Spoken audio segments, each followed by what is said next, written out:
Guérison intérieure, une nécessité pour le chrétien. Pourquoi la guérison intérieure est-elle essentielle pour un chrétien? As-tu déjà ressenti une douleur si profonde qu'aucun mot ne pouvait l'exprimer? As-tu déjà souri en public alors qu'à l'intérieur, ton cœur saignait en silence? Pourquoi certains chrétiens prient et jeûnent, mais restent prisonniers de leur passé? Est-il possible d'aimer Yehowa tout en portant des blessures cachées? Yehoshua HaMashiach veut-il vraiment guérir ton âme? Et si oui, comment? Sais-tu que beaucoup de personnes souffrent de blessures profondes qu'elles ignorent complètement? Pourquoi ça arrive ainsi? Comment reconnaître une blessure intérieure? Quelles sont les conséquences d'une âme blessée? Retiens bien ceci. Ressentir de la rancune, c'est comme boire du poison et s'attendre à ce que l'autre personne meure. Si ces questions résonnent en toi, alors cet enseignement est pour toi. Prépare-toi à un voyage profond de restauration et de liberté. Aujourd'hui, nous levons ensemble le voile de l'ignorance pour que tu puisses enfin accéder à une véritable liberté intérieure. Installe-toi confortablement et laisse le Saint-Esprit t'éclairer. Pluie de prière. Semaine 1. Introduction à la guérison intérieure. Thème: pourquoi la guérison intérieure est essentielle pour un chrétien. Imagine un arbre dont les racines sont pourries. Même si les feuilles semblent encore vertes, tôt ou tard, l'arbre mourra. Nos blessures intérieures sont comme ces racines cachées qui empoisonnent notre vie sans que nous nous en rendions compte. Nous pouvons prier, servir dans l'Église, mais si notre âme est brisée, nous ne vivrons jamais pleinement la vie abondante, promise par Yehoshua HaMashiach. Jean 10:10. Point premier objectif de l'enseignement. La guérison intérieure est une étape cruciale dans la vie spirituelle. Beaucoup de croyants portent des blessures invisibles qui affectent leur relation avec Yehowa, leur entourage et même leur propre identité. Yehoshua HaMashiach n'est pas seulement venu pour sauver nos âmes. Il est venu pour restaurer nos cœurs et nos pensées. Psaume 147, 3. Il guérit ceux qui ont le cœur brisé et il pense leurs blessures. Ce verset nous révèle que Yehowa s'intéresse profondément à notre guérison intérieure. Son désir n'est pas seulement de nous délivrer du péché, mais aussi de restaurer tout ce qui a été brisé en nous. Point 2. Les blessures de l'âme et leur impact sur notre vie. 1. Qu'est-ce qu'une blessure intérieure? Une blessure intérieure est une douleur invisible qui affecte nos émotions, notre esprit et notre âme. Elle peut être causée par le rejet parental, conjugal, social, l'abandon, sentiment d'être seul ou négligé, les traumatismes passés, abus, échecs, souffrances, les paroles négatives reçues, insultes, malédictions, humiliations, les trahisons, blessures causées par des proches, le manque d'amour et d'estime de soi. Une blessure non guérie influence notre comportement et nos relations. Elle crée des blocages spirituels et émotionnels qui nous empêchent de vivre pleinement la volonté de Yehowa. 2. L'impact des blessures intérieures sur notre relation avec Dieu. Une âme blessée doute de l'amour de Yehowa ou de Dieu. Elle a du mal à recevoir les promesses de la parole. Elle est prisonnière du passé et ne parvient pas à avancer. Elle est remplie de peur, d'amertume et de méfiance. 1 Pierre 2,11 stipule ceci. Bien-aimés, je vous exhorte, comme étrangers et voyageurs sur la terre, à vous abstenir des convoitises charnelles qui font la guerre à l'âme.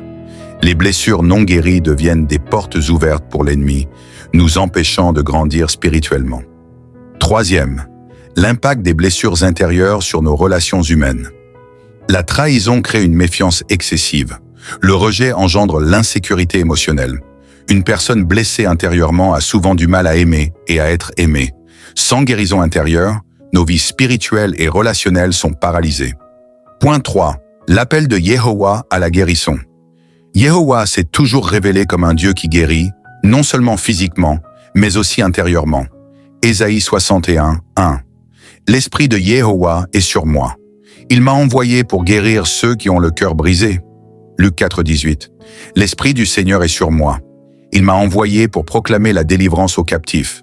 Yehoshua HaMashiach nous rappelle que son ministère inclut la restauration de nos âmes. Point 4. Guérison physique contre guérison spirituelle. 1. La guérison physique est temporaire. Quand Yehoshua HaMashiach guérissait des malades, certains ont été guéris physiquement, mais sont restés spirituellement malades. Jean 5,14. Ne pêche plus de peur qu'il ne t'arrive quelque chose de pire. Cela signifie que certaines maladies physiques viennent d'un probe. Jean 5,14. Ne pêche plus de peur qu'il ne t'arrive quelque chose de pire. Cela signifie que certaines maladies physiques viennent d'un problème spirituel ou émotionnel profond. Allez-y vite comprendre avec moi que la plupart des maladies physiques aujourd'hui tirent leur origine des problèmes spirituels. Nous y reviendrons un peu loin. 2. La guérison intérieure est éternelle. Lorsqu'une âme est guérie et restaurée en Dieu, elle trouve la paix intérieure, la joie durable, l'amour de soi et des autres et une connexion profonde avec Yehovah. Vous comprenez maintenant que la véritable guérison commence dans l'âme. Donc, si ton cœur est guéri, alors ton esprit, ton âme et même ton corps suivront. Point 5. Le ressentiment. Un poison silencieux. Nelson Mandela a dit un jour, « Ressentir de la rancune, c'est comme boire du poison et s'attendre à ce que votre ennemi ou l'autre personne meure. » Louis B. Smets aussi a dit, « Pardonner, c'est libérer un prisonnier et découvrir que ce prisonnier, c'était vous. » Est-ce que tu réalises que le ressentiment que tu portes te fait plus de mal qu'à la personne qui t'a blessé? Job 5,2. L'irritation tue l'insensé et la jalousie fait mourir le sot. Aujourd'hui, Yehovah nous appelle à lâcher prise et à recevoir la paix. Point 6. Pratique. Prière de guérison intérieure. Nous allons maintenant nous approcher de Yehovah dans un moment de prière sincère. Prépare ton cœur à recevoir la guérison intérieure divine. Allons-y. Prière de guérison intérieure. Répète aussi la prière après moi. Père céleste, je viens devant toi en toute humilité. Tu connais mon cœur, mes souffrances et mes blessures cachées. Je reconnais que j'ai été blessé, mais je refuse de rester prisonnier, prisonnière de mon passé. Yehoshua HaMashiach, entre dans mon cœur et touche mes douleurs profondes. Guéris mes blessures et restaure-moi complètement. Donne-moi la paix et l'amour dont j'ai besoin. Je déclare que, dès aujourd'hui, je commence un chemin de guérison et de liberté. Merci pour ton amour et ta fidélité en Yehoshua HaMashiach. Amen. Point 7. Encouragement final. Le début d'une nouvelle vie. Aujourd'hui, c'est le début de ton chemin vers la guérison. Prends du temps cette semaine pour identifier les blessures de ton cœur et écris-les dans ton bloc-notes. Médite chaque jour sur Psaume 147:3 et Ésaïe 61:1. Ne manque pas la prochaine session. Nous parlerons du pouvoir du pardon, pluie de prière, une lumière qui brille dans les ténèbres. Question pour interaction en groupe ou en ligne. Quelle blessure intérieure as-tu identifiée aujourd'hui? 2. Comment cela a-t-il affecté ta relation avec Dieu et les autres? 3. Quel est ton plus grand défi pour guérir? Vous avez suivi votre humble serviteur Josué Bakatumana, pasteur et PDG de la Fondation Yehoshua. Abonne-toi pour ne pas manquer la suite de cet enseignement puissant. Que Dieu vous bénisse abondamment et que vos blessures intérieures guérissent.